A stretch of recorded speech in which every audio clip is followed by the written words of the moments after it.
Hello, and welcome to That Wannabe Film Class, the show where we love movies, so each month we choose a theme and our members bring one movie that fits the theme for us to talk about. Maybe it's a movie they love, maybe it's a movie they have been dying to see, maybe it's a movie they just find interesting.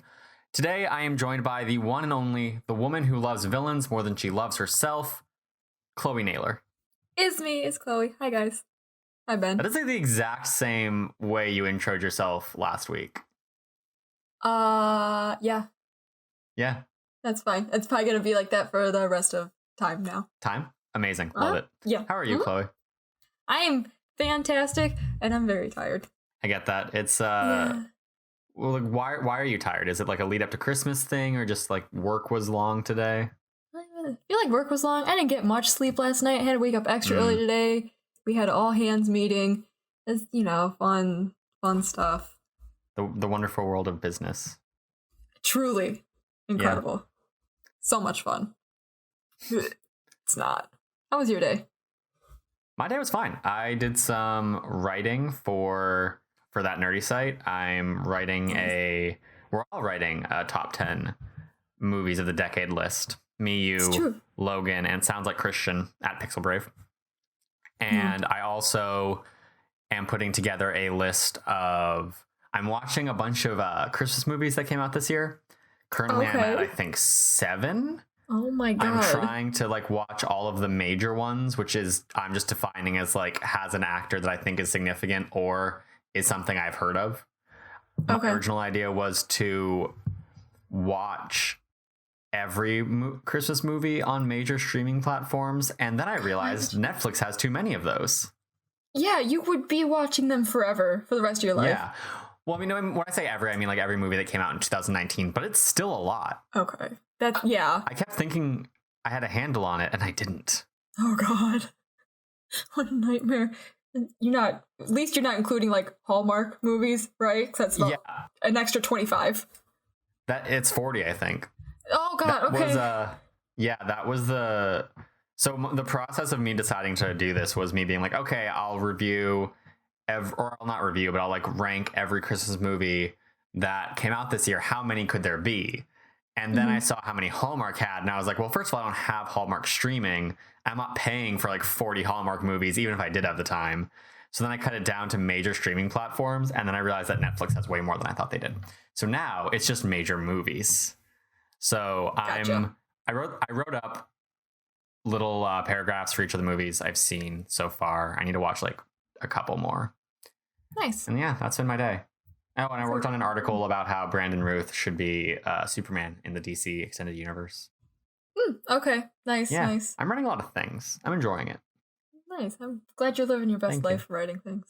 Now I have to come up with 6 movies to write my thing. 6 more movies. You have 4. Right, because you have the 4. Yeah, like your 4 favorite movies of all time. Yeah. All came out this decade. So cool. Yeah. God, the movies. We are not joined by Logan this week, Chloe. We are not. Notice how quiet it's just the two of us. It is. It's going to be interesting. We've done it before, obviously, with National Treasure. Yeah, but I feel like we're more experienced now. We know what we're doing a bit more. We're professional podcasters. I'm not sure I'd use that sentence ever. No. In my life. Never. First of all, because I don't think I can achieve it. Second of all, because I know you can't achieve it. Thank you. You're welcome. Terrible. I gotta go right now. You have to carry the whole thing by yourself. You've seen this movie enough times. You can do the recap. Honestly, there was a point today when I was gearing up to watch the movie. And I was very excited to watch the movie, obviously. But part of me was like, theoretically, I don't need to. I could go beat by beat without it. Like, how many times have you seen it? I don't know. Not as many times as you'd think. Probably like 5 or 6. But it came out about 2 years ago. It came out in January of 2018. So that's a decent amount of time, I'd say. Yeah. That's fair. That reminds me, for those listening, we're talking about Paddington 2. I'm sure you realize that based off of the title of the podcast you clicked on, but we haven't said it. So we're talking about Paddington 2. Yeah, we are. As part of our Movies of the 2010s theme. Before we dive into that, though, Chloe, bit of housekeeping. Today is a very special day. Ooh. It is. Today, we're recording this on Tuesday, December 17th. the podcast goes live 2 days after this, so like people listening to this, it's not.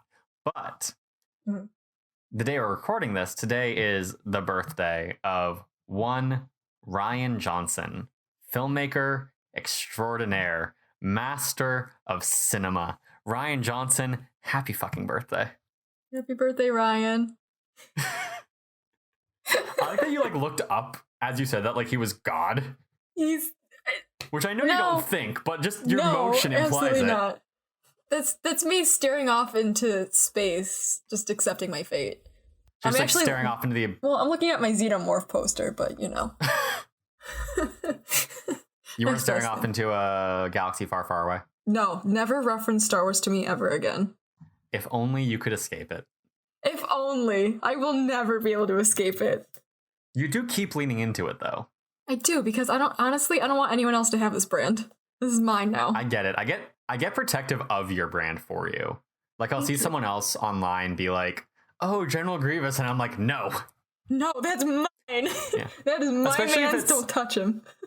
Especially if it's someone who is, like, less well-known, or who's more well-known on the internet than you are. If it's someone less well-known, I'm like, oh, yeah, like, that's fine, whatever. But sometimes I'll see, like, you know, significant people in the industry, or in any, or, like, in a public-facing role in any industry, talk about it, and I'm like, you already have things. Like a well-known cosplayer posting about it, and about 25 people in the first 60 seconds of her posting that tagged me in it. Thanks, guys. Appreciate everyone looking out for me. Proud of them. Brand is on lock. Chloe. Yes. You had not seen Paddington 2 before this. I have not. Have you seen Paddington 1? I'm assuming no. And you didn't watch in preparation for this? I have not, no. Which is totally fine. There's like 2 jokes that play better if you have seen the first one, but everything else you can kind of watch on its own. Yeah. I had a lot of friends when I went to see it with them who had not seen the first one. Nice, yeah. It works perfectly fine without it. It works so well without it. Especially because it I mean, we'll get into this with the recap and everything, but it has a very strong introduction scene for all of its characters, so you never feel like you don't know who they are. Very true. I think especially because it's a movie that is, even though fantastic for all ages, meant to be appealing to kids. So I feel like they probably went into it to a degree with like, we don't want kids to come into this movie who are young and haven't seen the first movie because they weren't alive when it came out or something, or they were like 1 and be confused. Fair enough. So as we were saying, we're talking about Paddington 2. I chose Paddington 2 because it is one of my favorite movies of all time. Not my favorite. People often think it is. That's your brand. Yeah, it is. It's the same thing with you and General Grievous, I think, where like, yes, I love Paddington 2, but I wouldn't talk about it nearly as much if not for the fact that anytime I say I love Paddington 2, someone's like, Paddington 2? The movie with the bear? People are like, what the fuck? And then I get petty, and I'm like, yeah, Paddington 2. Exactly. Yes. It's the same reason that I turned to spite and triple down on it. And what's amazing is the more you like spitefully latch onto it, the more you actually start to care about it too. Like I'm the same way with The Last Jedi, where I love that movie, and my opinion of it has definitely grown naturally from rewatching. But also like I'm starting to like scenes in that movie that I know I don't actually think are very good, because people keep telling me it's bad, and out of spite, I'm just like, I will love Canto Bite, so help me God. You keep attacking me on this, I will love Canto Bite. Fair, okay. Please never pick that movie for this podcast. I definitely will. You know it. I know it. I will quit immediately. It's okay. You can just bail on that episode. I'll replace you and Logan for that episode only. It'll just be like me and Barrett Courtney talking about how much we love it for 2.5 hours straight. There you go. You guys can go wild. Perfect. God. So, anyways, Chloe, before we dive into the recap and everything, what was your impression of this movie before watching it? Aside from the fact that I love it immensely. That is my pretty much only impression, is that, okay, this is Ben's movie. This is his brand. He loves it dearly. And also I've heard it's like a really good movie, like genuinely good. So you weren't going into this thinking like Ben's probably overhyping this, Ben's leaning into something weird for the sake of it. Like you did believe that it was probably a good movie. I actually thought it, because like everyone else on like Letterboxd is like, oh, this is like actually really good. I'm like, okay, all right, interesting. It's And you know real what? good. They're right. Everyone's right. It's so good. It's really good. I actually moved it like on Letterboxd. Speaking of which, there's how on your profile you have your top 4 movies. Paddington was in number 3 when I started watching it today, and after watching it, and like obviously these things fluctuate with moods because like when you get to your top 4 favorite movies of all time, or even like your top 20, probably it's such a thin margin. Right. But I watched it and I was like, sorry, Princess Bride, you're back to number 3. Oh my god, you guys, you have that in a specific order? Mine are just there. I mean, you could read it in any order because again, it's a razor thin margin, but I feel like I feel like my instinctive reading of it is like left to right, first to fourth. So if someone reads it in an order, I want them to like perceive it that way. But if someone looks at it and goes, oh, these are just Ben's 4 favorite movies, it doesn't matter what range or what order, then that's also valid. So I said random. They're not random order. I specifically ordered them from like most colorful to most black and white. There's a gradient that way. I respect that. Yeah. That's good. It works. It looks pretty. I have thoughtful criticism and you have aesthetic, and honestly, I think I respect yours more. Thank you. And also, I really genuinely love those movies. What are your top 4 favorite movies on Letterboxd? I'm opening your Letterboxd right now. We're all right, go for it. Very quickly sidetracking from anything Paddington 2 related. It's fine. It's fine. Follow us on Letterboxd. I've been listening to this podcast a lot called Blank Check with Griffin and David, which is fantastic. It's also a movie podcast with David Sims, who is a movie critic, and Griffin Newman, who is an actor. And I've seen them go like 40 minutes before actually talking about the movie. Nice. Yeah. They'll talk about aspects of the movie. We're still talking about movies. Yeah, exactly. We're talking about movies. That's something. Oh boy. I have a friend who has seen Star Wars already, apparently. Oh no. And when I opened Letterboxd, his review was the first thing that popped up. Oh god. That's horrifying. There's no writing. It's just the stars. Do you want to know what the stars are? Or do you not?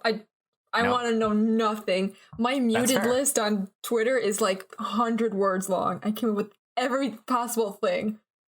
I've been browsing through the Rise of Skywalker thread, like hashtag. You're crazy. It's like, well, okay, I'm in the top. I'm staying in the top section, so I'm not seeing spoilers. Because top is like curated enough that it's just hitting me with like significant people's first opinions of the movie. Fair. I don't even want to know what people think of it, honestly. I get that. I do, because I do, A, because I am insane, and B, because I don't trust first opinions that much. Because I remember like Batman v Superman came out and the first opinions were all like amazing, and then that movie is garbage. Yeah. So I don't really trust first opinions a ton, but it does interest me to see like, is it all positive? Is there some like mixed bag stuff with first opinions? So I've been reading it like an obsessive crazy person. Nice. I want eyeballs. Nothing to influence me. Just gonna go in blind and see. That is very fair. And I am very worried, cautiously optimistic, because the trailer got me hyped. So we'll see. The trailer did a really good job of like, oh my god, the music was so good. Made me tear up. The music was good. The visuals look really good. I don't trust J.J. Abrams very much. I don't have a huge opinion one way or the other on him, so yeah. That's the thing. J.J. Abrams doesn't make movies that I dislike. J.J. Abrams just also doesn't make movies that I love. What else has he made? Star Trek Into the Darkness. Yeah. Super 8. There's probably other ones. He wrote a movie with Harrison Ford. It was his first feature that he ever sold, but I forget what it's Remembering Henry or something like that. And he also has a major production company that produces a lot of films, and he's made a bunch of TV shows. He made Lost, he made Felicity, but the thing with him is he hasn't made that many movies or TV shows where he's stuck with it. So Felicity is the only story he started and finished. Okay. So this trilogy, even though Rian Johnson came in the middle, technically speaking, this trilogy is going to be the only arcing narrative that he will have begun and concluded himself, besides Felicity. Huh. So that'll be interesting. Should be very interesting. Yeah. Oh boy. I'm vamping as I'm trying to find your Letterboxd because I'm doing a bad job of it. Terrible. Can't you have it pulled up right away? God. I'm sorry I don't have it like permanently bookmarked on my You should. tab. Frankly, this is offensive on my part. I've really done you dirty, and I just Arrival. Yeah. Arrival, Prisoners, Gone Girl. Those all make sense. Transformers, that also makes sense, even though I respect you less for it. That's fine. Not less than I already do, just less in comparison to like Arrival, Gone Girl, and Fair. Okay. Prisoners. Yeah. Yeah. I know who you are. Real good. Anyway, after this very long diatribe, yes, we should probably get into Paddington 2. We should probably start talking about Paddington 2. That little fucker. I love that bear. He's really cute. He's really fluffy. I want to give him a hug. I get it. I get it. This movie is directed by Paul King. It's also written by Paul King along with Simon Farnaby. Now, fun fact about Simon Farnaby, he's in the movie. Whack. Was he a British guy? Yeah. They are all British guys. I know. I mean, some of them are British women, but they're all British.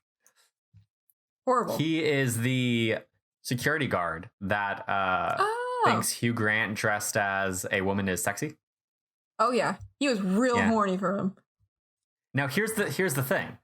Yeah. This is also one of the only jokes that you don't get as well if you haven't seen the first movie. Because he's also in the first movie as a security guard at a different place, and he hits on Hugh Bonneville, who plays Henry Brown, also dressed as a woman. Okay. So the running gag with him is he's attracted to men dressed as women. Interesting. He also wasn't a writer. He also wasn't one of the writers on the first Paddington. So he became the writer for this one after being a small actor in that one, which is cool. I'm assuming he's like written a lot of things. I didn't entirely look it up, but that is the case with that. The joke still hit even without seeing the first one. Oh, yeah. It's still funny. Nice. Yeah. I mean, it'd have to be funny or they wouldn't have put it in the first movie to begin with. Fair. It's produced by David Heyman, who is best known as the guy who got the film rights to Harry Potter and then produced all of Harry Potter. Its cast includes Ben Whishaw as Paddington, Hugh Grant as Phoenix Buchanan, Hugh Bonneville as Henry Brown, Sally Hawkins as Mary Brown, Brendan Gleeson as Knuckles McGinty, Julie Walters as Mrs. Brown, Peter Capaldi as Mr. Curry, and Jim Broadbent as Mr. Gruber. This is a stacked cast in terms of absolutely British actors. I mean, I feel like British movies are often kind of stacked casts just because they don't have that many 10 people actors in Britain. Yeah. Yeah. There's just, it's like this little community and they're like, yeah, we'll be in your movie. Sure. Yeah. We all know each other. Exactly. Ava, my girlfriend for listeners, was watching it with me, and her comment was, I sure love all these Harry Potter actors. Which, there's more than I thought. Yeah. Because Knuckles McGinty, portrayed by Brendan Gleeson, is Mad-Eye Moody, which I did not realize at all. Julie Walters, who plays Mrs. Bird, is... Did I write her down as Mrs. Brown in this? I did. She's Mrs. Bird. Julie Walters, who plays Mrs. Bird, is Mama Weasley, which you can kind of tell when you think about it. Okay. Yeah, I can see that. Yeah, she's also in Mamma Mia. Yeah, she has. Oh. Yeah. Crazy. We talked about that. Episode 1. Curse times. Yeah. Yeah. And there are other Doctor Who actors. Oh, Jim Broadbent, Mr. Gruber, is Slughorn. Slugworth? Slughorn. Slugworth. Oh, God, I'm going to be... Slughorn, isn't it? Slughorn, yeah. It's Slughorn. Yeah. Slugworth isn't something else. I forget what it is. I have no idea. Can't help Anyway, point is, Harry Potter. Yeah. British. Yeah. Chloe? Yes. With all this said, take us into that recap. All right. We start in the fucking Amazon or whatever waterfall utopia bears live in. Maybe it's Bearland. I don't know. It's Brazil. Well, no, it's Peru. Sorry. Brazil? It's... Did you say Bearzil? No, I did not, but I wish I did. I wish you did too. That would have been a great joke. God. Damn it. All right, pretend like you did. All right. It's darkest Peru. Okay. That's where they live. First words we see a few bare years ago. Like, all right, you had my curiosity. Now you have my attention. I personally would have gone with something like barely 10 years ago, but like, this is fine. This will work. So, bears on a bridge. They're eating. I thought they were just bread sandwiches, but there is marmalade in there. They're planning a trip to London, and they're. I'm sorry. And then all of a sudden they look down like, oh my fucking god, there's a baby. We gotta save it. They save it, and they're like, well, now we can't go to London because we now have a child that we need to raise. Yeah. All right, that's how things work. And you see cute little Paddington, and you love him. Cute little baby bear. Oh my god, he's so cute. He's eating the marmalade sandwich. Yeah, and he's got the hat that's too big for him. Oh my god, what? Uncle Pastuzo, the bear who was wearing the hat that fell on Paddington. In the opening of the first movie, he dies. What the hell? Yeah. Oh opening god. of Paddington 1 is, hey, Paddington's entire home, it's destroyed and his uncle dies in the process. It's terrible. Yeah. That's why he goes to London. Oh, okay. Yeah, because we cut to Paddington lives in London. I'm like, I'm sorry. And now I'm really sorry. Oh god, that's horrible. Jeez, now I gotta go back. Have you gone to London? Yeah. Are you familiar with that city? Do you like travel? No, I don't know what traveling is. I definitely didn't miss a podcast 2 weeks ago from being in London. Anyways. That bit did not go as well as we both hoped. Nope. We suck. It's fine. But Paddington has got a morning routine where he's got 2 toothbrushes. He shoved that in his ears, his nose, and then his mouth. Which is disgusting, but like, okay. You live in London, you were raised by Europeans, I guess. They're disgusting. That's also the second thing that you wouldn't pick up on as easily if you hadn't seen the first movie, because in the first movie, Mr. Brown gives him a toothbrush to use, and Paddington doesn't understand what a toothbrush is for, so he puts it in his ears. So this is like, Paddington has evolved. He's like settled into London. Now instead of like using a toothbrush, he's using electric toothbrushes. This is his big step up. Forward thinking. So he goes about his day, and I gotta say, this is the most colorful and happy I have ever seen London, because it does not look like this in person, and people definitely don't act this friendly. Paul King actually talked about this, the director, because a big influence for this movie is the movie Amélie, which is a French film. And Amélie kind of has this like storybook portrayal of what France is like, of what Paris is like specifically. Okay. And that was that's Paul King said that's what he wanted to do for London. He wanted to present this kind of like storybook, pastel colored version of London that is much better than it actually is. I wish it was pastel colored. It's more like grayscale, but like... Yeah. Yeah, alright. So, we get a little introduction to the Brown family. So, the mom, Sally Hawkins, she wants to swim. Probably to find the fish man from Shape of Water. I get it. I was wondering how long it would take for that joke to happen. Right away, I thought of it immediately. She's like, oh, water? Fish. I got it. Put the pieces together. Connected the points. The daughter has a broken heart. I'm like, okay, mood. She wanted to be a nun, and then she decided to go into photography. Fair. In the first movie, she is just starting to date that boy. So, you really get to see that whole arc. Wow. I saw the end of it. That's all I needed to see. I feel you, girl. The son was into steam trains, and then he decided he was too cool for that. And now he wants to be called J-Dog. Lit, dude. Nice. Fucking rad, bro. Get it. The dad is having a midlife crisis, does a bunch of fucking things, and Paddington, first thing he does in the morning is drag that poor man to hell by calling him 80 years old. Yeah. Paddington has no fucking... God, chill in this whole movie. So, Paddington's Aunt Lucy is turning 100. Yay for her. And he wants to get her a little birthday present or something. And he finds a pop-up book of London, and he thinks it'd be perfect for her since she never actually got a chance to visit London. And I want to cry because it's so heartwarming. He like goes through, he's like imagining like, oh, her seeing London. I'm like, oh my god, I'm gonna cry. And fun fact, I was watching this visual effects video about how they did Paddington 2. And one of the things I learned was to make that pop-up sequence work, they built a physical pop-up book for all of the scenes that they were using so that they knew everything physically could work as a pop-up book. Huh. It's pretty cool. Yeah, right? Love that. Unfortunately, he only has like a single pound or whatever, and he can't get it because he needs about 1,000 more of those. So fuck this French guy running the shop. He's a rip-off artist. Please kick him in the shins and take the book and run. But Paddington is too good for that, so he won't. He's introduced to the capitalist nightmare. He's not even the one choosing to sell the book. Just like... He's selling it for them. I guess. Also, you just call him French? His accent sounded French. I don't think it is. I have no idea. I don't know. All accents now I'm the questioning same. myself, but now I feel like you're wrong. I most likely am. I just called him French because it sounded French. Yeah. In that one sentence, because I stopped paying attention to his accent after that. Okay. Paddington is introduced to the capitalist nightmare that is our current world, and now he has to get a job to get the fucking book. That's true. Yeah, I'm so Once sorry. again, we pull every movie back to capitalism.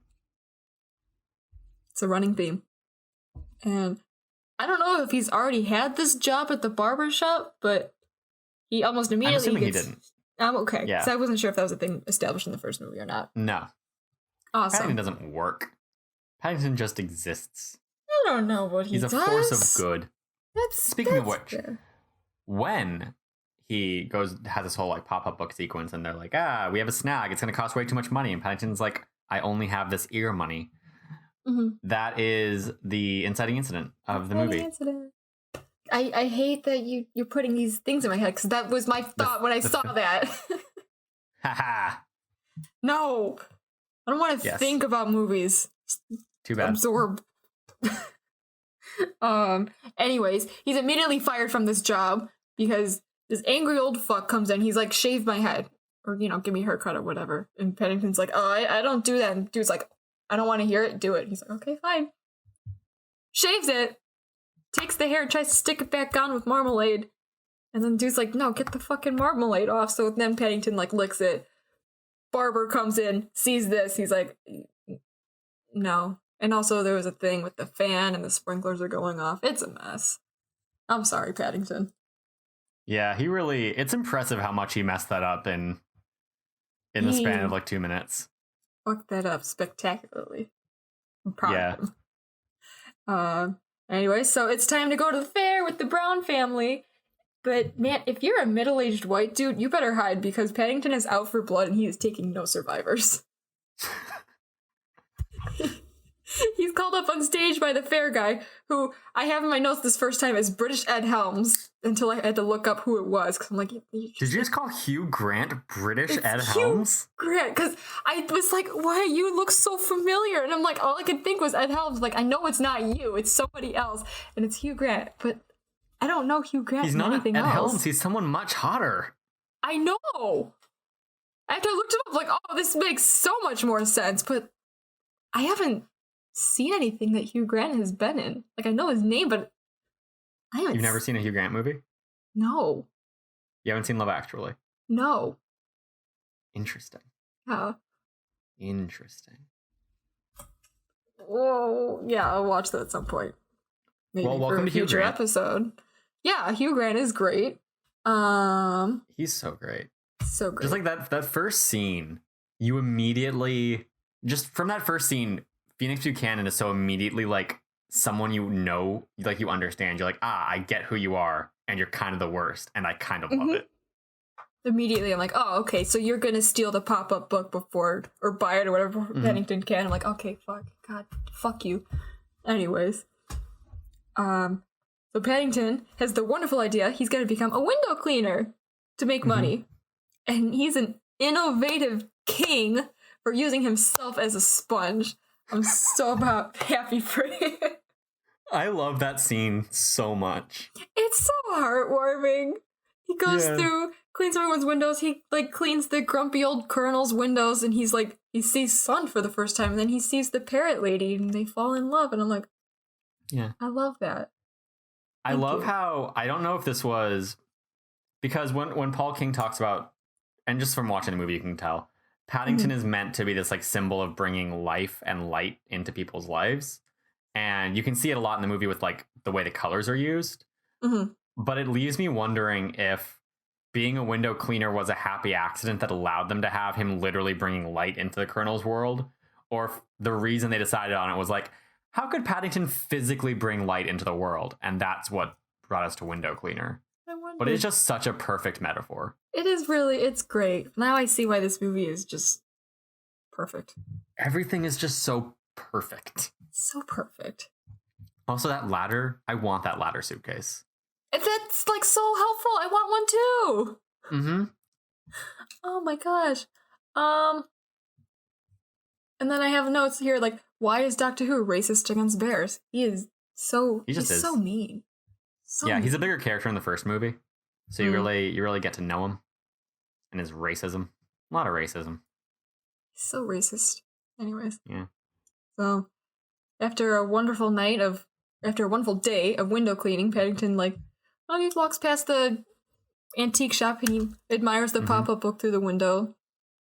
And then the window gets dirty. And I'm like, Paddington, no, that was your whole date. And then he goes back and cleans it. I'm like, okay, this movie's flawless. It can do no wrong. It's perfect. But unfortunately, Paddington looks up. He sees some old fuck breaking into the antique shop. And he's like, no, when Paddington's a good person, so he's going to go run in and chase after him. Which unfortunately leads the police to think that Paddington was robbing it because they see him running out. And I'm like, God, I hate when that happens in movies. Don't you just hate when someone mistakes you for a thief? Just everyday occurrences. It really sucks. Just real relatable things, guys. Just relatable things. But this is why you never trust theater kids and you don't trust British people. Or the cops. Or cops. Add that to the list, too. We're going to piss off everyone by the end of this run of podcasting. That's fine. 2 years from now, everyone's going to be like, oh, yeah, that podcast where they say every single thing you could possibly be makes you the worst. Yes, I cannot wait to be #canceled for that. Gotta love it. So the pop-up book is actually full of clues leading to a treasure, which means Paddington is just Nicolas Cage, and all of the movies we pick are a part of the same universe. Oh my god. It's all connected. It's all connected. This is National Treasure 3. You're right! Paddington 2! That's it! Yeah. This is also the end of Act 1, which is... Yes. This movie's hard to, not hard, it's more difficult, I feel like, to break this down into acts, because normally Act 1 ends with a character making a choice, but Paddington made no choices here. Aside from just I'm going to not be a shithead that ignores a break-in. Mm-hmm. Right. Life just kind of happens to him, man. That sucks. And also, poor bear. Yeah, we can't tell the difference between the acts because there's no just cuts to black. Thank you, Mad Max. That's true.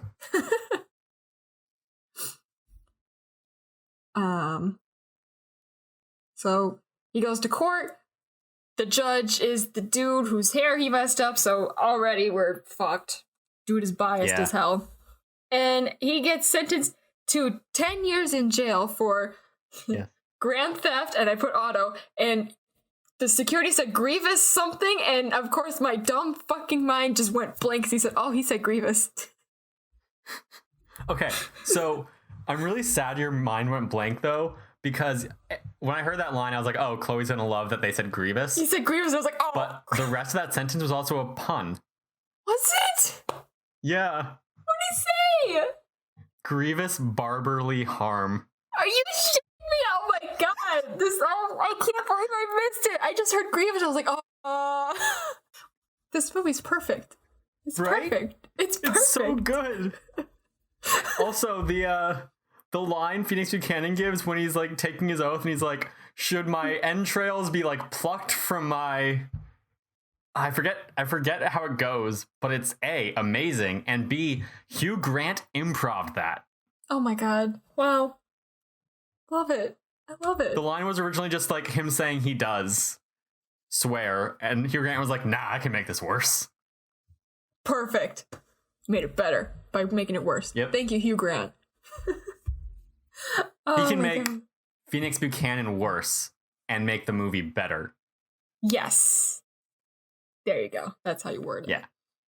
But anyways, if I'm ever locked up for something, I want those to be my crimes. Grand Theft Auto and Grievous, fuck or whatever you said. Barbarly harm? Yes. Not just locked up for Grievous? Or that. Just, you know. And I wonder why I can't escape the brand. It's true.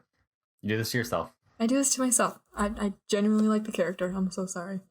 Anyways, free my mans. He did nothing wrong. And also, is he not a child? The European justice system is more whack than I thought. I don't know if he's a child. He's like a baby. It's a topic I'm still unclear on. Okay. I'm going to operate on the assumption that he's like 19. Fair. Okay. Fair. Gotta go. Okay. Anyways, he's assigned to laundry duty in prison, and because of a single red sock, he turns everyone's uniforms pink. So they already don't like him, and I'm like, he's just a fashion icon. Those pink clothes are good. They're good. What do you want, the nasty, ugly gray? Ooh, okay, fine. It's also just another great example of like Paddington brings color to wherever he is. Right. And it makes the whole prison environment so charming. Oh my god, yeah, I'll get to that later, but like, so he complains about the food because it's mush, and he's like, yeah, I'm gonna talk to the chef, and everyone's like, okay. So he goes to talk to Knuckles the Echidna, the chef, to change up the menu. And security is like, you should call a medic. And then later he's like, forget a medic, call a priest. Made me laugh. Thank you. I burst out laughing. Yeah, I was on the train. I'm like, also Knuckles tattoos. The Knuckles, it's like spelled weird, and there's an apostrophe, like. But it's also he has to cross his arms for it to flow right. Yeah, you're right. He had to. So stupid. I love it. That was Brendan Gleeson's idea, the actor who plays Knuckles, and it's brilliant. Fantastic. I love it. Then like Paddington like hits him over the head with a baguette, smears ketchup and mustard all over his apron. And then when Knuckles is about to beat the ever-living shit out of this bear, yes, Paddington just like shoves a marmalade sandwich in his mouth, and dude, homie changes his whole outlook on life. He's a changed man from eating this marmalade sandwich. He's like, this bear is my son now. I'm gonna protect him with my life. And the prison bully is like, well, fucking great, okay. You know, when Paddington says, when you're kind and polite, the world will be right. But really, the takeaway from this movie is not that. It's marmalade saves everything. Exactly. Except hair. Except for hair. Like, I'm gonna, after this podcast, I think I'm gonna go make myself like a peanut butter and jelly sandwich, because that's the closest thing I can get to marmalade right now. I get it. And also, I haven't had dinner. So, that'll be my dinner. Back to the Brown family, where Sally Hawkins is visiting a fortune teller at the fair, whose great-grandmother made the pop-up book from all the jewels she was showered in from performing. Madame Kozlova, yes. Yes. Unfortunately, some jealous fuck sabotaged her routine. She died. He stole her key, went to go get the jewels, but all he found was the book. And surprise, surprise, jealous fuck is Buchanan's grandfather. Yep. So that's great. And also, we got a flashback to the Browns, like, their first date or whatever. That made me laugh so fucking hard. Yeah. He throws the big bullseye. On the callback later. Good old Bullseye Brown. This movie's perfect. I had a realization while watching this movie today. The realization hit later in the movie, but I was watching it with Ava and we looked at each other and we're like, I think we're the Browns. Wow.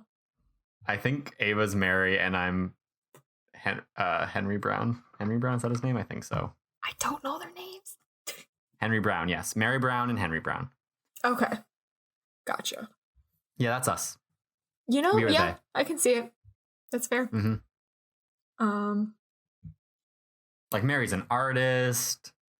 You're right. She'll leave you for a fish dude. Like, okay, yeah. I mean, yeah. Yeah. Yeah. Yeah. She is drawing a fish dude right now. See? Tell her I love her. I will. Cool.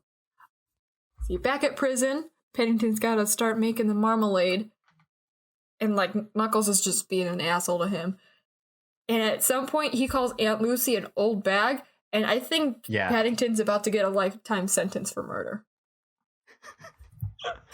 I love that Paddington puts up with everything. He just kind of like goes about things cheerily, accepting things until Knuckles insults Aunt Lucy, and then he just loses it. He loses it. I thought this was about to turn into a rated R film where Paddington just goes on a murder spree. Like, oh my god, the hate in his eyes. Which was Wick 3. John Wick 3 is Paddington. These are all the same movie. Yeah. All movies are connected. All movies are the same. 10 years from now, Paddington arrives in the Star Wars universe wielding his pink lightsaber. Don't say that, because it will happen. We will get to that point where Disney has rights to everything, and we are going to get... Honestly, Paddington with a pink lightsaber is not the worst thing that could happen in that franchise. I'd be okay with Ben Whishaw being in Star Wars. The voice of Paddington. I think he'd be cool. Have you seen him? Do you know who Ben Whishaw is? I do not. I meant to look him up too. Have you seen Skyfall, the James Bond movie? No. Have you seen Mary Poppins Returns? Nope. We are out of strong reference points for me to work with. Awesome. I don't. No, I don't. Yeah, I'm looking them up right now. Go for it. While you're doing that, you know, we kind of skipped over this scene, but there's that scene when Mary Brown goes back to the antique shop and and Mr. Gruber's talking about how it doesn't make sense for the thief to have stolen the book unless he knew about it. And I just wanted to highlight the way they use the flashback, because it's from Mary's point of view as her art style, is the coolest thing. Oh my god, it was so cool.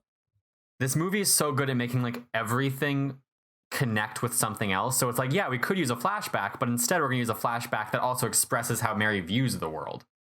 Exactly that. Oh my brilliant. God, perfect. It's perfect. Also, okay, I see. He's Q in the James Bond movies. So yeah, I know who he is. Mm-hmm. Gotcha. Anyways, where are we at? Oh yeah, crime scene at the church. And this is what we were talking about earlier, a security guy who's in love with the Buchanan just as a nun. I get it, dude. Yep. I mean, Hugh Grant. He's Hugh Grant. He is Hugh Grant. I mean, you don't know that because you have no reference point for him until now. Oh, God. It's like, I know him and I know the name, but I haven't seen anything he's been in. That still surprises me. It's very sad. Oh, wow. He was hot in the 90s. Like, he was a big deal. He's hot now. Looked him up. That's true. I'm like, yeah. Let's see. So everyone at prison is introduced to a marmalade sandwich, and they're like, this is fucking delicious. And they're like, do we have any dessert? But of course, because they're British, they're like, do you have any pudding? Stupid language. God, you know how hard it is to look for actual pudding when you're in England? Because people are like, dude, what do you mean? And I'm like, oh, God. Call it custard. As a FYI. If you're looking for... You're an American... What is pudding in England, then? Pudding just means dessert there. Oh. Yeah. That's dumb. I know. So when I was looking for pudding, they were like, that's so many things. I'm like, oh, God damn it, it means dessert. So apparently every prisoner has a signature dessert. And through the power of love, friendship, and good food, the prison becomes a wonderful place to live. Mm-hmm. So sweet. In one of my favorite sequences in the entire movie also, it's just like, between everything starting to like become nice and Paddington rolling out the cart into the nice dining area now, and then this prisoners playing jump rope and like lights and plants popping up, and it's so good. The prison guard reads them good night stories. God, call back to earlier where he wouldn't read Paddington a Goodnight Story. Oh my god. Exactly. Movie's perfect. I know. I get it, dude. I get it now. I feel like we understand each other better now. I think so. We're on a same wavelength for once. This is also what I'm going to call the midpoint, even though, like, you could kind of call a couple things the midpoint in terms of which storyline you're following. But I'm calling this the midpoint. Where things start to change because now Paddington's shifting from, like, trying to fit in the prison to being like, he has all these friends, but also because he has all these friends and he's not trying to fit in anymore, he has more time to think about how he's in prison. Right. Also, I think it's the perfect actual halfway point because it's where I got off the train, stopped watching, drove home, and then finished the other half when I got home. So, yeah, it works. It's a good stopping point. It is. Unfortunately, on the outside is the complete opposite. Everything actually looks like and feels like real London without Paddington around. Yeah, it's gray, it's depressing, it's sad. Everyone's grumpy. The color of Paddington is gone. Exactly, it's very sad. Even the way it's shot, because I wrote an article about how Paddington 2 represents Taoism, specifically through Paddington and his effect on the world. And it's a very long article. But one of the things I talked about is, like, when you first watch the scene that this scene is mimicking in the beginning of the movie, it's like the way the shots flow, they all kind of flow together. So you have this very good sense of space. And then in this one, the way the shots flow, they cut from one angle to the next and contrast the direction they're moving. So you lose that sense of flow. Yeah. And you have no idea where anything's supposed to be anymore. It's great. It's great. Filmmaking so cool. God, can this movie stop being so goddamn perfect? Fuck. No, it won't. It never stops. No, because it only gets better somehow. But let's see. Animals in this world do not fuck around because the parrot immediately calls out Hugh Grant. And this must be the first... I don't think it's the first time they said his first name, but it's the first time I heard it. Because I was like, did they just say his name is Felix? And I'm like, oh no, it's Phoenix. Like, still cool name. Not as cool, but... You're almost just obsessively in love with him by proxy. Just by proxy. It's just like, did you say your name? Yeah. If his name was Felix, it's all over. And then the parents break and enter into his house, which... Yeah. This whole scene was fucking cracking me up. It was so funny, especially the dad, or Henry or whatever. And he's like... In his little robe. He's like, the dude's not broke. Oh my god, he spent so much money on face cream. And later, he's like, it's a normal addict. Everyone has one. It's a perfectly normal. Oh my god, he's a weirdo. It's so great. I love Hugh Bonneville so much. It's fantastic. I think it's also a testament to this movie that, like, everything in this movie has to be perfect for it to work. Like, not to say that the writing is bad and other things need to make up for it, but the writing is so easy to make cheesy and bad because it's just, like, on that level. It's at a high level where it's like, this could be really good or really bad. And the fact that the director, obviously because the director also was the co-writer, but, like, the fact that the directing of it is so good and the acting is so good, like, every piece needs to be so good, and it is. And it is. And it is. Also, when she's breaking into Phoenix's house, I like how... Two things. I like how she hides in that crate, and the delivery guy, who presumably just opened that trunk and did not see that there, just accepts it. He just accepts it. You know, it'd be like that. He's like, someone dropped this off for Phoenix Buchanan. I know he lives, like, presumably a block over, and they could have just carried it to him, but yeah. But no. They gotta add the, style. Speaking of style, we also get the use of Mary's whole, like, drawing thing again when she's figuring out who Phoenix is. Yeah. Or that Phoenix is the criminal. Yeah, that was super cool. Right, and they bring all these, like, drawings of, like, hey, Phoenix is the same costume weirdo from all of these crime scenes, and they bring it to the police, and the police is like, you gotta bring me hard evidence. Yeah. Also, maybe don't confess to breaking into his house. Also, maybe not. It's probably not the best, but, this is a fantasy world, and it's a perfect world. It is. Very much a fantasy world. Unfortunately, still capitalist, but, Yeah. Yeah, you win some, you lose some. But while they're doing this, the Browns missed visiting hours for Paddington, and I'm like, fuck, god damn it. Because Knuckles was just telling him, hey, it's like one missed visit, and then it's another, and then they forget about you, and now you don't have a family. And I'm like, oh god, they missed a visit, now he thinks he's alone. And he does, because he starts crying, and I'm like, no. And I'm like, okay, either he has magical, life-rejuvenating tears, or this is a dream sequence. Clearly it's a dream sequence, because he sees his aunt again. I'm like, oh, I'm gonna cry.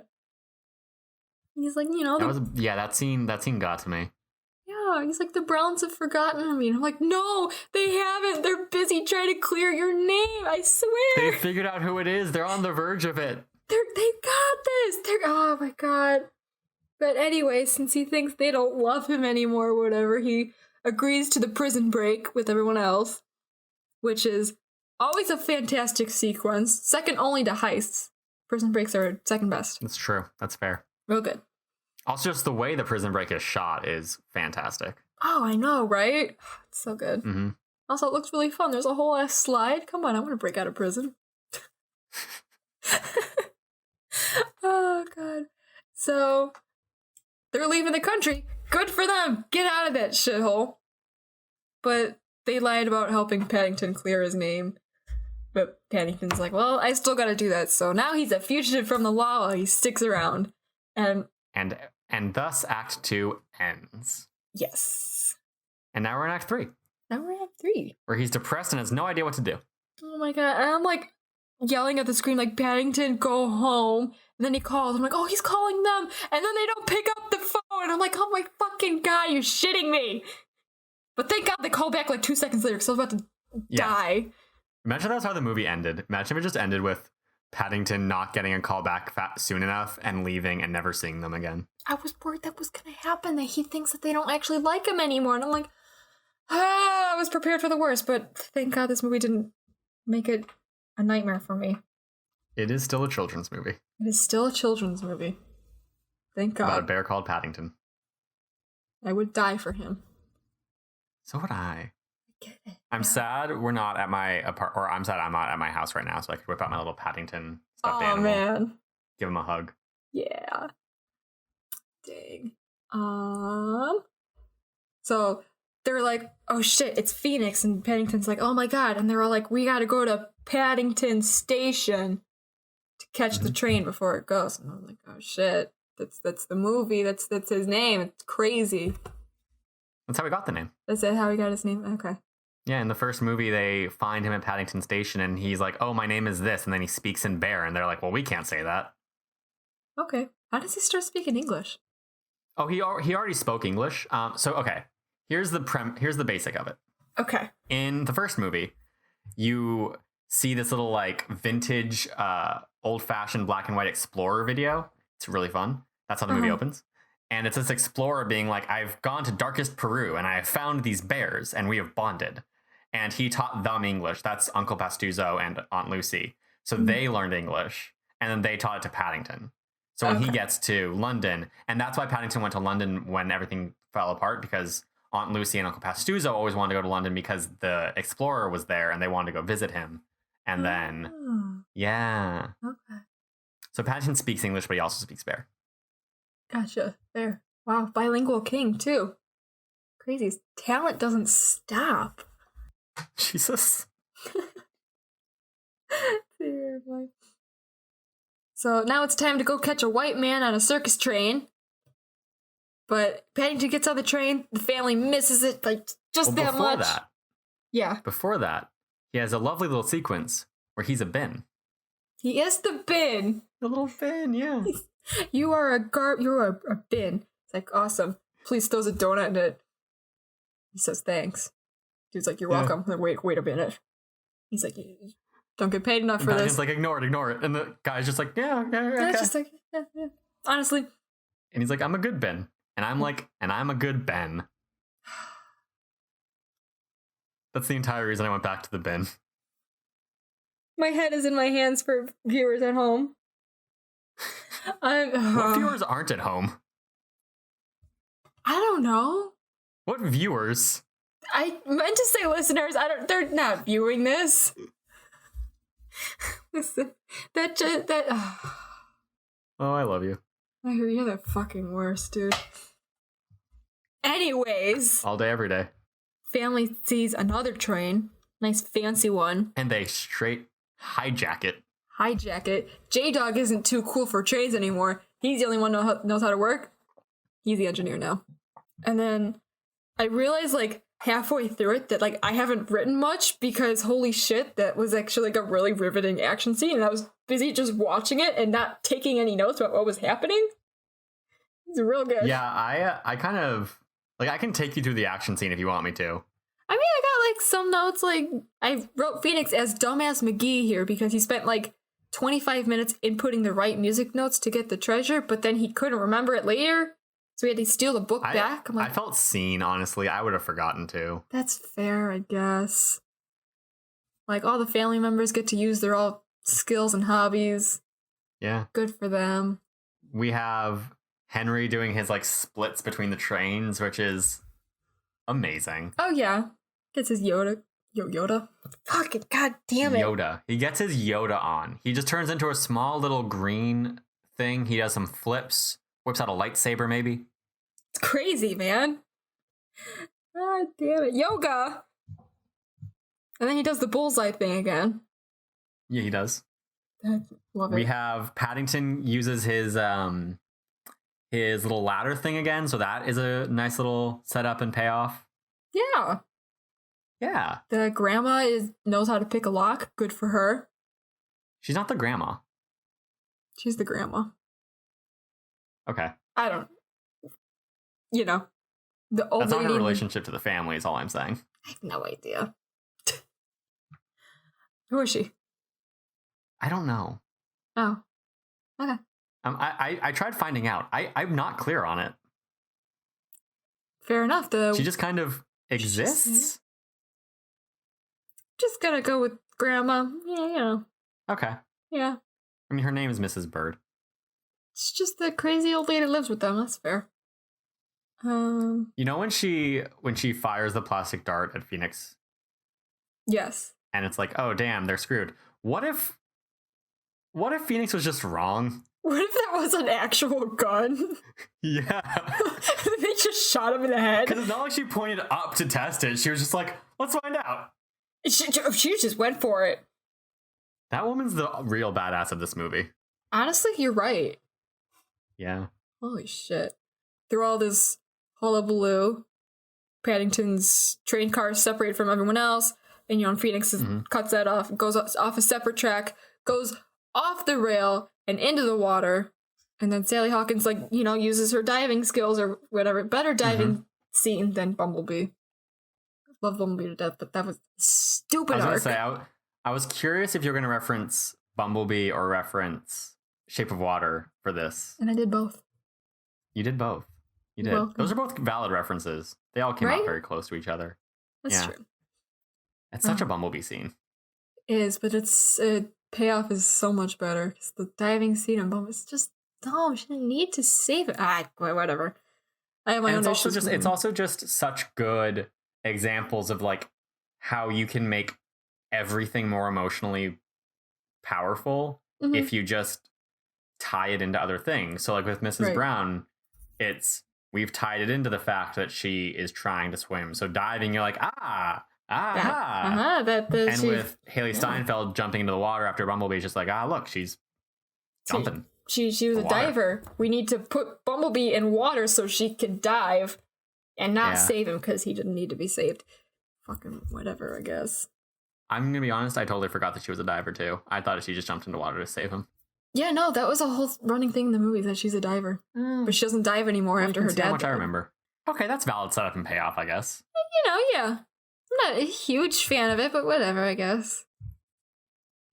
Anyways, so, like, they can't open the door to let Paddington out, and then he just kind of, like, holds her hand, and I'm like, oh my fucking... I know he's gonna be fine, but... really emotional. Yeah, they really pushed that to the limit. They really did! But then suddenly you hear a fucking plane, and then, hey, it's the prison guys, and they're back, and they're here to save him. So, like, that was a nice laugh after I almost, like, started crying. They get out of the water and they're like, oh, he's running a fucking fever. He's sick. And he's like, he'll be fine. He'll be fine.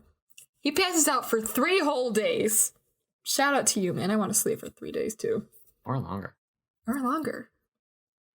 But then he wakes up and he was like, 3 days. Oh, wait, that means it's Aunt Lucy's birthday today. And he didn't get a Much chance. like it's Ryan Johnson's birthday today. Oh my God, shut up. We love you, Ryan. Happy birthday, Ryan. Oh my God. So, yeah, he didn't get a chance to get Aunt Lucy anything. He's like sad. And we're like, oh, let's come downstairs. He goes downstairs. Whole neighborhood's there to like thank him for just being Paddington, being just a warm light, bringing color, you know. And they were like, you wanted to get the book so Aunt Lucy could see London, right? But like, how about she just sees London in person? Doorbell rings, and it's Aunt Lucy, and she just like drops her stuff, and they hug. Oh my God, and I was just choking back tears. I'm like, I'm not gonna cry. But man, it almost broke me. I think it's the last bit that breaks me when it's like, he opens the door and you see her, and I'm like, oh, that's like sweet, that's emotional. And then he hugs her, and then it just like holds on his face, squished against her stomach. And he says, happy birthday, Aunt Lucy, with just like look of pure happiness. And I'm like, oh no. Yeah. Man, if we weren't recording this, I would be crying. I was like, I cannot cry because I'm about to go fucking record this podcast. I can't cry. Anyways. So that's how it ends, but not because there is a mid-credits scene. I wouldn't have known that if you didn't tell me. Hugh Grant is sentenced to 10 years for being a disgraceful actor. And also for being a thief and whatever. Yeah. And holy fucking shit, this performance he puts on with the whole prison. It's amazing. Amazing. And he ends by saying, I didn't need the West End, just a captive audience. And fuck that, but also fantastic. But also fuck him. It was beautiful. What a perfect goddamn movie. It really was.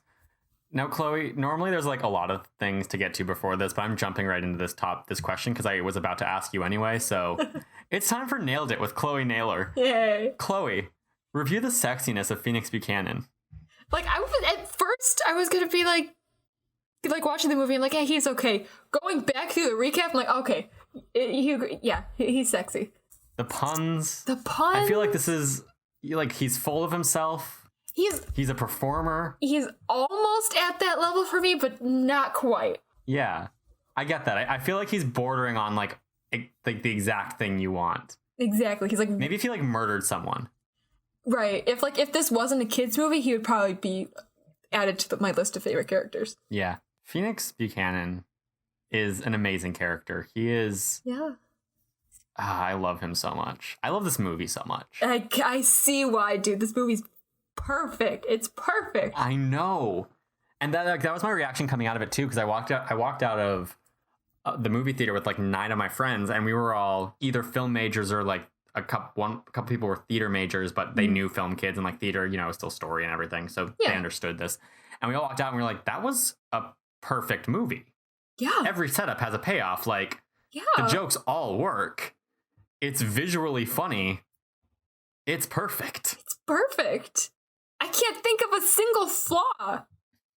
There isn't one. There literally isn't one. The only flaw is that it ends. That's true. I mean, there's still a whole other movie you can watch. That's true, and I'm probably gonna go and watch it now. It's not as perfect, but you know. Fair. Still good. Yeah. Before we dive into what we thought, a couple tidbits. There is a third movie planned, as we're talking about other ones. Ooh. But unfortunately, the third movie is not planned to have King directing it. That said, that announcement was made back when he was attached to Pinocchio, Disney's live action Pinocchio remake, but he's dropped that recently. So that's not happening. He's also apparently attached to a Willy Wonka movie, but there isn't a ton of talk about where that is. I trust that man with my life, frankly. That's fair, but quit making these Willy Wonka movies. We have enough. To be fair, there's only been 2, and 1 is trash, so... They're okay. They're serviceable. Point is... Yeah. Yeah. The point is, like, maybe he'll come back now that he's not attached to Willy Wonka and Pinocchio. He definitely did say, though, that if he isn't directing the third one, he would still be involved creatively somehow. So hopefully that gives it the seal of approval to be good. Paddington was originally not played by Ben Whishaw. Oh. He was originally going to be played by Colin Firth. Oh, okay. Interesting. To the point that, like, you can watch a Paddington trailer for the first movie with Colin Firth's voice as Paddington. Huh. It's on YouTube. I will look that up later. It's quite odd. That sounds very odd. The prison uniforms, the reason they were striped the way they were is because there's a lot of influences in this movie. We talked about Amelie and how that's influenced like the London thing. It also kind of influenced the voiceovers to introduce every character. But there's also a heavy Charlie Chaplin influence, which I feel like when you think about it, it's really heavy in like the Charlie Chaplin, Buster Keaton style of like visual comedy. The scene when he gets stuck in, or like when he's like trying to clean the window the first time and he gets stuck on the rope and then the bucket, classic Charlie Chaplin. Fair, yeah. But that's the reason that they had the striped uniforms, and that's also the reason that they ended up doing the pink, because they're like, okay, we want to honor Charlie Chaplin with these uniforms, but we also want more color in this sequence because it takes up so much of the movie. Right. And that's how they developed the pink sock idea. It came about in the second draft of the movie. Also, you want to cry? God. No, but okay. So, you know the line where he says, I do hope if you could see me, you'd be pleased? Yeah. First of all, adorable. Yeah. Great line. That line is from one of the Paddington books. Aww. Which was written by Michael Bond. He wrote like 29 of these books. And that line was also used on the back cover of Bond's funeral program. Oh. Okay. That's sad. Yeah. That's nice, but it's sad. Okay. Yeah. God. Christ. That's such a good line, though. It is. It really is. The dialogue in this movie is just exquisite. Perfect. Everything about this movie is perfect. And it's so like happy and optimistic.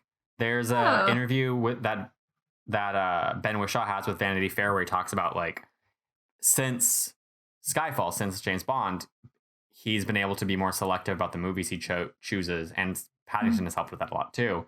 And he's been like trying to choose a lot of movies that are a lot more optimistic and hopeful because he has the luxury of that choice now. So he chose like Paddington, and he chose Mary Poppins Returns as a really good example of him being like, I just want to make like happy, like sweet, happy optimistic things that make people feel good. Yeah. And I love that. Wow, I forgot what happiness felt like. It was nice. I was not aware you even knew. No. Chloe. Yes. What are your 3 favorite scenes in this movie? Every week I forget about this. And then Do you want me to go through some of mine first? Sure. Well, I pick out which ones are my favorites. We're going to start at the end. Okay. The Phoenix Buchanan mid-credits number is so good. I get it. It's so unnecessary. They didn't need to do it, but it A, gives Phoenix Buchanan a full character arc, which is brilliant. Yeah. And B, it's just good. It's genuinely good. I want a Paul King directed musical now. Yeah, that's fair. Yeah. Right? Mm-hmm. I also love... So my issue here is that, like, I want to... It's hard to pinpoint specific scenes just because so much of this movie is so good. Mm-hmm. It's so well done. I love the scene of... We talked about this briefly already, but, like, I love the scene of the transformation of the jail. Yeah, that's a cute scene. It's cute. It's also... I don't understand how they did that visually. Oh, yeah, I wonder. So, look, it's... Because, like... amazing. Because there's parts where it's like, okay, plates are showing up and the countertop is literally like polishing itself. So I assume that's CGI, which is like, I understand that. Right. But then once you get into the dining area, they have food show up and then the prisoners are there eating it. Mm-hmm. And I was talking to Ava about this and she was like, Ben, it's stop motion. This isn't complex. And I'm like, Ava, I'm not a visual effects person. I don't I don't understand. Right. Okay, yeah, I guess. I don't get it. I watched the visual effects video and I saw them trying to like walk through that scene and explain things, and I watched it and I'm like, I'm still confused. Fair. That's fair. That's fair. That's got stop it. Oh man. Have you figured out any 3 scenes for yourself yet? Yes. So the first Amazing. one, when he's a window cleaner, is just Yes. it's cute. It's nice. It's happy. It's so good. It's so good. His little bear butt. Little bear butt. He's just dancing on the windows, which it reminds me of my siblings being fucking freaks. You know, they do the exact same thing. Do they have friendly neighbors in the window to just give them a thumbs up of approval? No, because they just do it in our own window, and I'm the one sitting at the table having to look at them. Just, you know. Oh, and you hate them. I hate them. Yes. You don't have that man's same joy and sense of hope. No, I don't live in the Paddington world. Unfortunately. If only. If only, man. All their favorite scene? When the parents are breaking and entering into Phoenix's house. That's so fantastic. Fucking funny to me. Oh my god, I was dying. It's great. That's the scene when Ava and I had the realization of like, oh, we are these characters. That's you guys. Yeah. Yeah. And specifically, I think the realization specifically came, I know. The realization specifically came with Ava and Mary. Because there was just moments where Mary was like saying things and doing things. And I was just like, that's you. And I'm like, oh, wait, that's me too. Yeah. Oh, wow. Look at you guys. You're becoming your favorite movie now. I accept it. That's fair. You think of a third? Third would either have to be the prison break sequence or just the last scene at the end with him reuniting with Aunt Lucy. One of those. Both good options. My third would probably have to be, again, this is really hard for me because like I love so many scenes in this movie that choosing 3 is basically just an arbitrary number. Yeah. I love the scene when Phoenix is in his weird attic area and he's talking to himself essentially. He's doing all the different like accents and all that. Yeah. Yeah. It's amazing. That's a good scene. I love him. He's real great. I love everything Phoenix Buchanan. Him eating the dog food in the commercial. Oh yeah. I'm so glad they included that. Yeah. It's like, oh, you sell dog food now. And then they showed the dog food commercial. They originally weren't going to do it. Originally, they just referenced it. They never showed it. And then they shot the film. They put it together. And they were like, it's missing. We need this. And Paul King, when he was talking about it, is like, yeah. And so then I had to go to Hugh Grant and be like, hey, so how would you feel about putting on a dog suit and eating dog food on camera? And Hugh Grant was very, very nice about it. But Nice. I love looking at interviews and listening to talks of Paul King talking about this because he just keeps feeling bad for what he's doing to Hugh Grant. There's a point too where he's like, yeah, we wrote this character who's like a former big actor who's not successful anymore and is kind of burnt out of the public spotlight. And our first thought was Hugh Grant. So we had to send him a very awkward email. Nice. That's so sad, but that is so funny. It is so funny. He did such a good job, so I'm glad they got him. Oh yeah, for sure. Also, I don't think it's in the first scene we see with his mannequins where like he's really talking to them the most. But in the scene after your favorite scene, when they break into the house, he goes back up there and he checks for the book.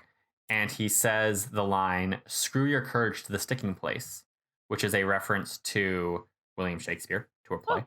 I believe it's Macbeth. I could be wrong. I don't know. I'm not an expert. But it's also used in Hamilton, which means that "screw your courage to the sticking place" is the uniting detail in 2 of my favorite works of Holy creation. Shit. Look at that. Which song is that in Hamilton? It's not, I don't remember. Or is it not a song? Is it just in between?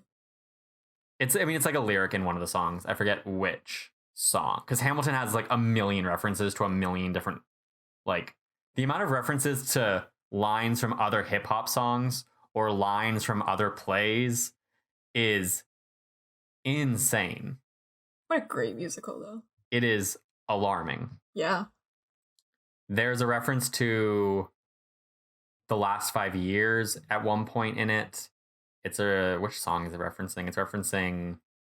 It's referencing crap. Oh, it's Nobody Needs to Know. It's the song that do you know what the last 5 years is? Take that as a no. So the last 5 years is a play. It also became a movie. The movie is starring Jeremy Jordan, who is a fantastic Broadway actor and as well as screen actor, and Anna Kendrick, who's fine. And basically the premise of the movie is that it's all told in song, and the play is that it's all told in song, and it tracks both Jeremy Jordan's character and Anna Kendrick's character through their relationship, but it follows Anna Kendrick's character from when she is divorcing him at the end of the 5 years backwards in time to when she meets him, while also following Jeremy Jordan's character in a normal chronological series of time. So like you see him meeting her at the beginning while you see her divorcing him at the beginning. And then they never actually specifically sing together until the midpoint when their two timelines interact, and then it splits off again. Oh, dang. That's great. Yeah. It's cool. The movie itself is okay. I haven't seen the play, so I don't know. I think it's better because I know it's a really well-regarded play. Songs are dope, though. And there's a song called Nobody Needs to Know where Jeremy Jordan is cheating on Anna Kendrick's character. This is when the relationship's already like kind of fallen apart, but they're still technically married. And it's still a shitty thing that he did. It's still a shitty thing that he did. Yeah, don't do that. But yeah, but he's singing this song called Nobody Needs to Know. And the riff at the end of it is nobody. I'm not going to sing, actually. I know what you're talking about. Yeah. Yeah. The riff at the end of it, the last time he sings Nobody Needs to Know is used exactly the same way in Hamilton, which is cool. Interesting. That's cool. Hamilton references a lot of things, and I don't even know most of them. You know, same here, honestly. Still good, though. It is very good. Oh, yeah. So this brings us to the second question. Favorite non-protagonist character. I'm going to also exclude Phoenix Buchanan because I feel like that's probably like way too easy. Obvious answer. Yeah. Also, an argument could be made. A strong argument could be made that technically speaking, Phoenix is kind of a protagonist. Yeah. Because Paddington doesn't really grow in this movie. And the definition of protagonist typically is the character that experiences growth within the film. Mm-hmm. So Paddington's really the only character who doesn't grow. Fair, yeah. I'm gonna have to go with the dad, Brown. Okay. I like Henry Brown a lot, yeah. Henry Brown, yeah. I think Henry Brown. I think I'm going to have to go... Actually, is it because he's just really funny? He's really funny. Yeah, he made me laugh a lot. He's really funny. That's true. Have you seen Downton Abbey? Nope. He's one of the main characters in Downton Abbey. Maybe I'll watch Downton Abbey when... You should. It's really good. Time that That's fair. I don't have. That's fair. It's not super long. It's like 9 episodes, 6 seasons. Yeah, I'll get there at some point.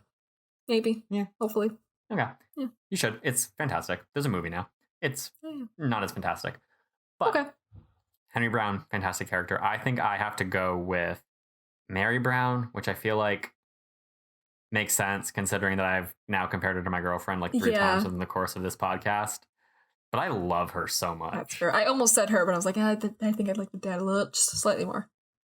I get it. I think this movie is just filled with fantastic characters. Like even the kids who I don't care about that much, what they do, I always enjoy. Oh yeah, that's fun. It's not as big of a character, so like, I love Peter Capaldi as Mr. Curry. He's fantastic. Reese's like he's Doctor awful, Who, but he's fantastic.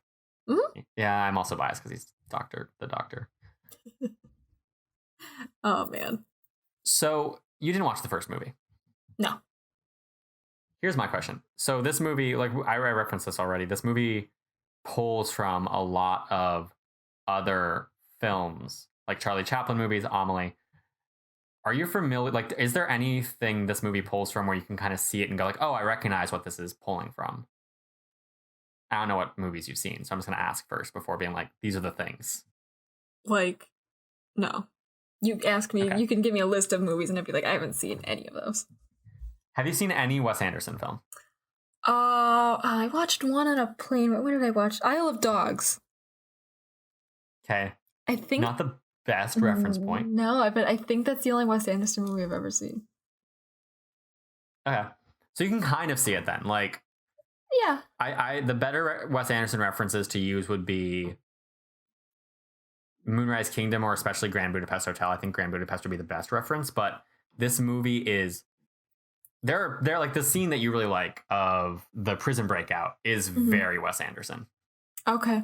I can see that knowing his This movie's filmmaking. been, and even like the pastel colors and stuff too. I'm not sure if those were inspired by Wes Anderson. I think they might have been inspired by the colors used in the books, but very Wes Anderson. Anyway, I had a point that I was driving towards, and I'm losing track of it now. Oh no.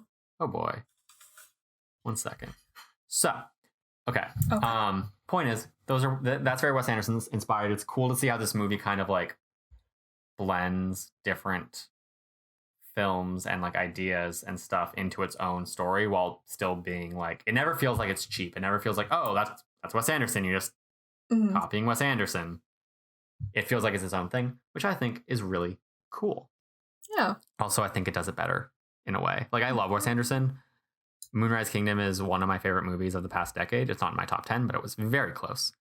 But I think it's cool. As much as I love Wes Anderson, everything Wes Anderson makes feels like he is making his tone and then fitting whatever story he wants into that tone. Okay. Whereas this movie feels like it's using Wes Anderson's tone because it thinks it fits the need of the story instead of making the story fit that tone, which I think is really cool. It's nice to see Wes Anderson used more as like that style used more as like a tool than a specific way a movie has to be at all times. So some people have called it like baby's first Wes Anderson, which is kind of accurate, but I also think it goes beyond that. Like, I've seen clips and stuff from his movies. I haven't seen one all the way through except for Isle of Dogs, but it's just like, I don't know. I mean, it's the way maybe things are shot. It's just, I don't like it. It makes me uncomfortable. He has a very specific shooting style, for does, sure. and that's what I'm saying about, that's what I'm saying I like about this movie is like, I like his shooting style. It did take me a while, like, not a while. Moonrise Kingdom was my first Wes Anderson, and the first time I watched it, I had that thing where I was like, I don't like this. This is weird. I don't like this. Okay. And then I watched it again, and I was like, okay, I actually think this is really good. But I think this movie is good for the fact that, like I was saying, it doesn't solely exist in that style. It dabbles in it. It dips its toes in it, and then it's like, that was enough. Just a little. Just sprinkle a little bit style. of it. Exactly. Yeah. It works. Yeah. Like I said, this movie also has an unchanging main character, which is not unheard of in movies, but it is unique. Yeah. I would say the best example is Mary Poppins, probably, where like you could argue that she's not really the main character, but she is the title character at least. So it's just going on like the screenwriting, like film side of this podcast. A lot of times people will say, oh, your protagonist has to have an arc. Usually, yes. But I think this movie is really good evidence that you don't need to give them one. You can have your character kind of just be this force of change that every person they interact with grows from. And God, everyone who interacts with Paddington grows. Oh, I know. Oh my God. Oh, like when they were breaking out of the prison and like the prison bully like sees them, he's like, "You go, little bear." And I'm like, oh, I'm gonna cry now. And when Knuckles is like, "I don't do nothing for no one for nothing," and then he goes back and saves him anyway. Yeah. Oh my God. Oh, it's Paddington's perfect. And like even Phoenix Buchanan, like Paddington, like Phoenix Buchanan finds the place he belongs in the prison with like these people that he can perform with. And it's like, yeah, he's in jail obviously and like he's being punished, but I also still feel like because Phoenix Buchanan had to interact with Paddington, Phoenix Buchanan was able to find himself. And that's just the takeaway from these movies is like anyone who meets Paddington Bear becomes a better person. I want to meet Paddington. Except for the villain in the first movie. She does not become a better person. Oh no. She wanted to kill him and have him stuffed. Oh my God. Yeah, that's the plot of the first movie. Jesus, what the hell? His uncle dies and oh my God, I gotta watch that now. That's terrible. She's played by Nicole Kidman. Nicole Kidman is in it? Oh, I really gotta go watch it now. Okay. Huh. You really do. Yeah, I'm going to. before we dive into some of our games, obviously we already nailed it with Chloe Naylor. We jumped ahead with that one.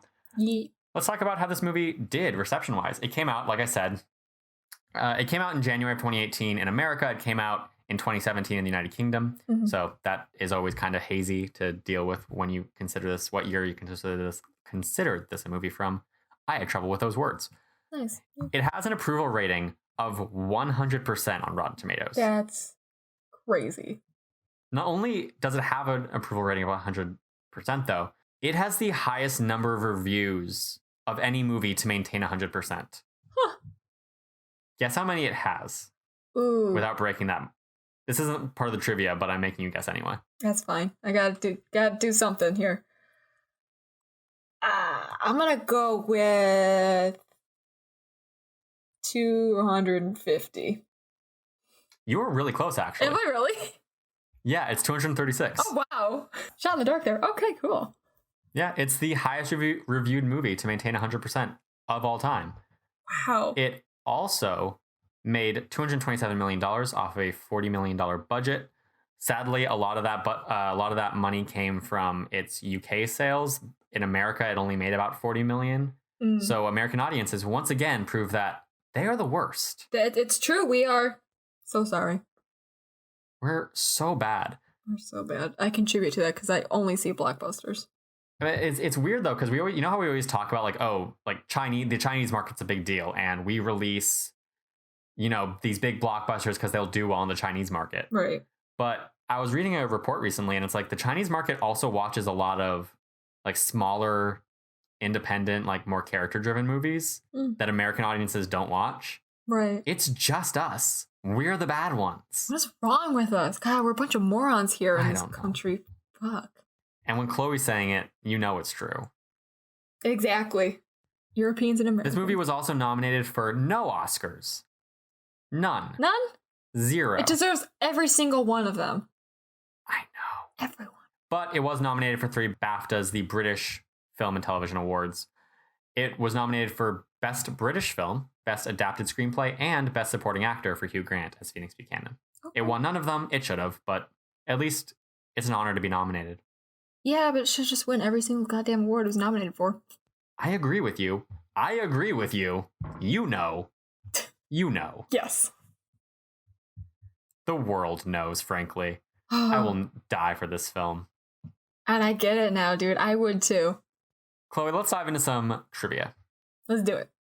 So, I was gonna give scores because I was thinking Logan was gonna be here, but since he's not, we're just gonna do it for the sake of it. All right. That means you have one more week of just being ahead by default. You have no chance of losing your place as the winner. That's fine. Congratulations. Yay, me. So this movie was originally distributed by the Weinstein Company. Okay. Yep. But this movie was like it wasn't finished. It hadn't come out yet when the whole, everything happened, and the Weinstein Company, whatever. It doesn't matter. Their names don't deserve respect. No, when that company fell apart, this movie was still not out yet. So it became a question of like, oh, how's this movie going to come out? It should be noted the Weinstein Company only distributed it in America. They were not involved in the actual production of it. Okay. So what studio do you think took over the United States distribution after the Weinstein Company collapsed into a heap of deserved garbage? Well, now I'm trying to fucking remember the credits at the beginning, the title cards and all that, and wow, I never pay attention to that shit. I'm gonna do, I don't know, Warner Brothers. No, but, Yes. Really? Oh my god! Yeah. Okay. Good job. Wow.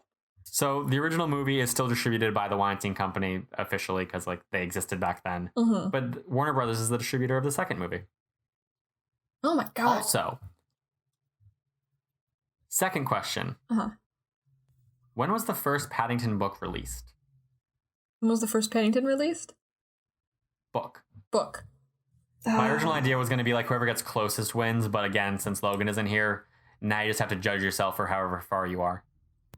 Oh god damn it, I'm trying to think. I'm like, is it old or is it like really old? Let's go with 1862. Good God. No, don't tell me. Don't tell me that's a no. That's what year is it? 1958. It's 100 years off. Yeah. Oh my God. I thought you were about to say like I nailed it. I was like, I was gonna die right then and there. No, I was making fun of you from the second the word 18 came out of your mouth. Okay, cool. And then I was just processing that you were somehow almost 100 years off. That took me a second to That's fine. recover from. I don't know. Some of these properties are like really old. I don't know if Paddington was one of them. He's English, you know. They've been around a while. I'm not. I could say that's fair, but I'm not going to. I'm going to make fun of you for this. That's fine. You do anyway, so whatever. It's true. Yeah. Final question. Mm-hmm. One of the actors for Paddington 2 said that they think Paddington 2 is the best movie they've ever been in. Which actor do you think it is? God, they're right. I know they are. You know, I'm gonna go with Hugh Grant because I haven't seen anything else he's been in. Love Actually, I think it's garbage, right? I don't know. You are correct. It is Hugh Grant. But that's also kind of amazing because like of all the actors in Paddington 2, I mean, like, okay, there's like Peter Capaldi's done a lot of really good things, but a lot of those are TV things. Yeah. The actor with the major actor, at least in Paddington 2, with the most illustrious film career, I think, is probably Julie Walters, who plays Mrs. Bird. Okay. Yeah. Hugh Grant's done significant movies. Like, he won a lot of, or got nominated at least for a lot of awards for Four Weddings and a Funeral. So for Hugh Grant, this like esteemed old British actor, to come out and be like, nah, man, like Paddington 2. This is the best movie I've done. He's not wrong. He's not wrong. He is entirely right. I've seen Four Weddings and a Funeral. It is fine. Okay. But yeah, he also, the reason he said it is because he's like, yeah, a lot of people always go, oh, poor Hugh Grant, you know, like he was such a big deal in the 90s and early 2000s, and now he's doing like Paddington 2, and he's like, it makes me sad because this is the best movie I've ever been in. Yeah. Hugh Grant is a god. He speaks the truth. He's also in The Man from U.N.C.L.E. Also a very good movie. Yep. Mm-hmm. You'd like it. You'd like it a lot, I think. It's heavily stylized. Henry Cavill is in it, and he's hot. And another guy, the guy from... Crap, why can't I think of his name right now? Armie Hammer. Okay. R something Hammer. He's in it. He's cool. And the girl who plays Tomb Raider, whose name I forget right now, she's in it. She's cool. Okay. It's a good movie. Interesting. Add it to my ever-growing list. Yeah, I know. That's what we do to you here. Yeah, that's fine. It'd be like that. So with trivia out of the way, Chloe, what is your closing thought on Paddington 2? This is a perfect movie. There's nothing wrong with it. It's flawless. And I would die for Paddington. This is a perfect movie. It's perfect. I'm glad I have you on my side. There's always that part of me that's like terrified that I'm going to hype it up so much that people are going to go and watching and be like, that was fine. Nah, this is great. It's so good. So good. This brings me to, well, I mean, I feel like I don't really need to say closing thoughts on my end because like this is my brand, as you've said. I love Paddington 2 with my whole heart. It is among my favorite movies of all time. Probably at the moment, I'd consider it my second favorite movie of all time. It's amazing. Nice. Yeah. What is number one? No one will find out unless they check my Letterboxd. I'm checking your Letterboxd right now. Oh, God. Let me see if I can find... This brings us to if this, then that. Chloe, do you have a recommendation for a movie that someone should watch if they liked Paddington 2? She has a look on her face that suggests no, she does not. And similarly, that she completely forgot we've added this to our topics. Every time. I mean, twice now. Every time. This is why I send the document beforehand. Yeah, and I look at it once, and then I forget. That's fine. I can recommend movies. Perfect. I've kind of already recommended them. Wes Anderson movies. They're very whimsical in a similar fashion.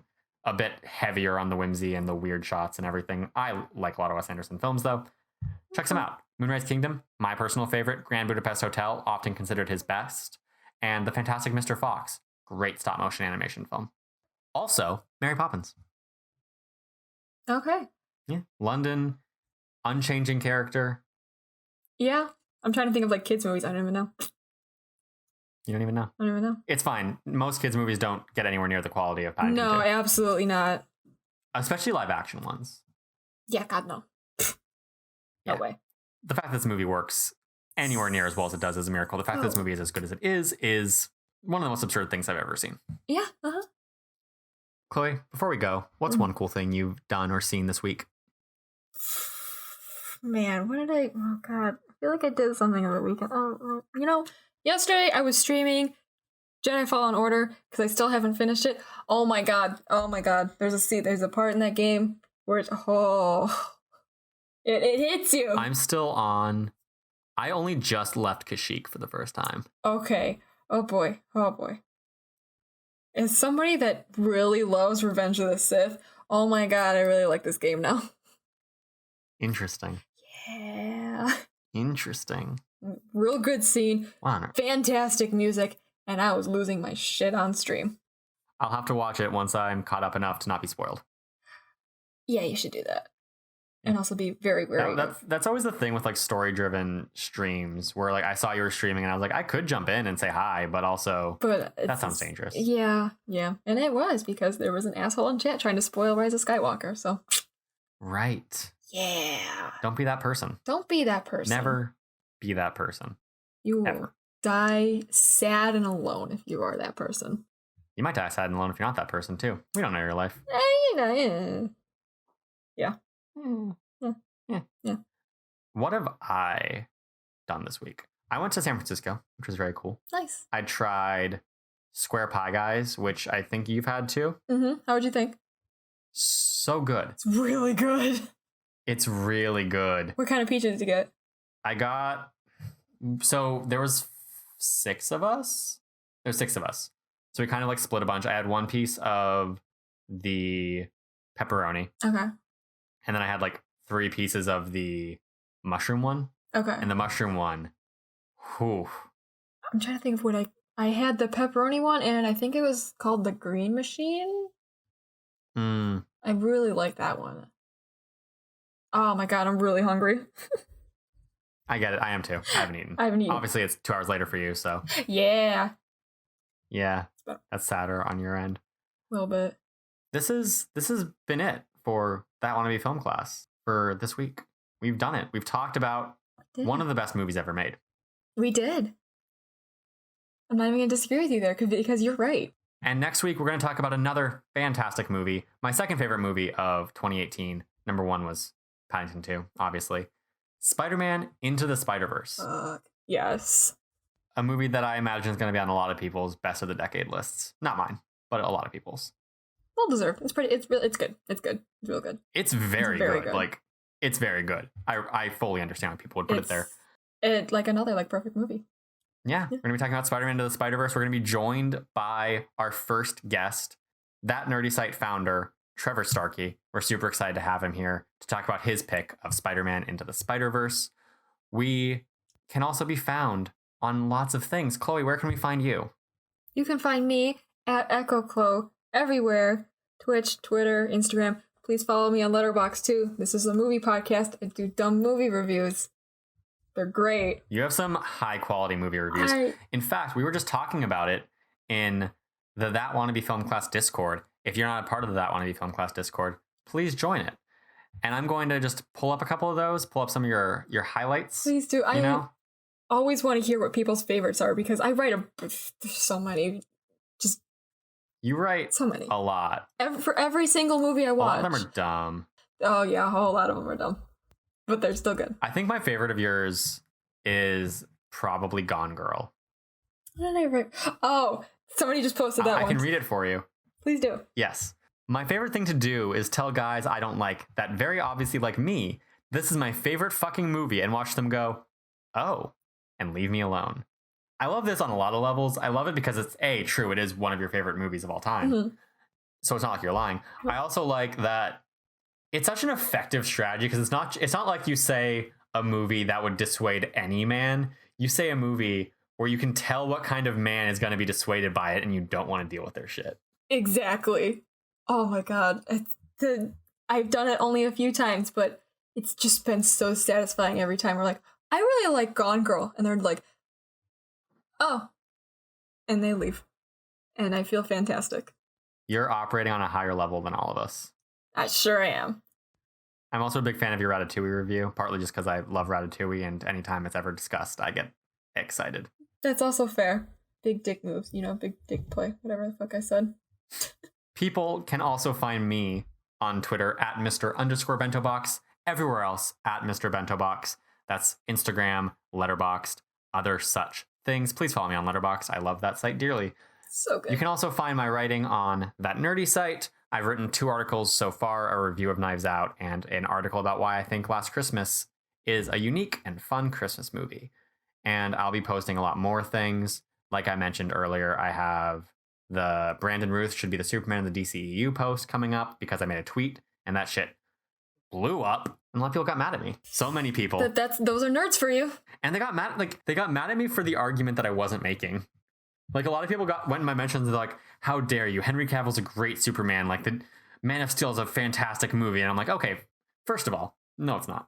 No. But second of all, where did you say that? I enjoy Man of Steel. Yeah. I think Henry Cavill could be a good Superman. Mm-hmm. My argument is that WB isn't doing anything with Superman. And they've said they don't know what to do with Superman. I was never criticizing Zack Snyder. I could criticize Zack Snyder for a lot of things, but I wasn't.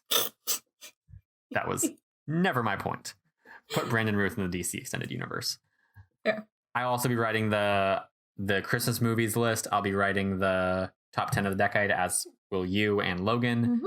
And then Star Wars is going to come out in a week. And then I'm going to write a truly impressive number of Star Wars articles. I am afraid. I've started one of them already. Nice.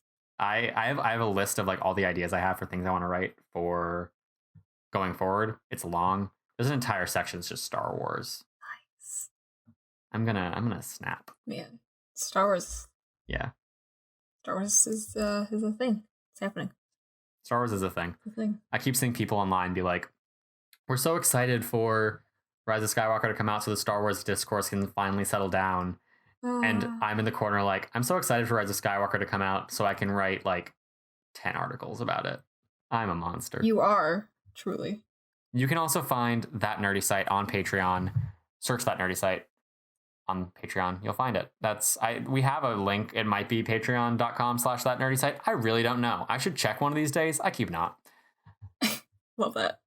We're doing great over here. It's fine. If you enjoyed this podcast, please rate us and review us on iTunes. Subscribe on whichever podcast service you're using. So iTunes or Spotify. That's it. Those are the two. Yeah.